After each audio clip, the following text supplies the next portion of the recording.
কি রে মা, এসে শুয়ে পড়লি যে? ভাত খাবি না? না মা, আমার ভালো লাগছে না। তুমি খেয়ে নাও, আমি পরে খাবো। কেন? কেন খাবি না কেন? কি হয়েছে? শরীর খারাপ লাগছে? কি রে, কি হয়েছে বল আমাকে। মা, আমার কিচ্ছু হয়নি, এই জাস্ট মাথা ধরেছে আর কি। তুমি খেয়ে নাও, আমি একটু রেস্ট করে পরে খাবো। আচ্ছা ঠিক আছে, তুই একটু রেস্ট নে, এর মধ্যে আমি নামাজটা পড়ে নিয়ে একসাথে খাবো, কেমন?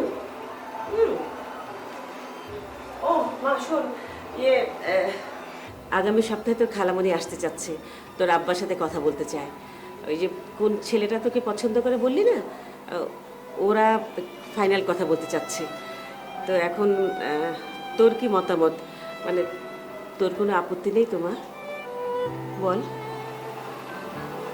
বল। না মা, তোমরা যাই ভালো মনে করো তাই করো। আলহামদুলিল্লাহ।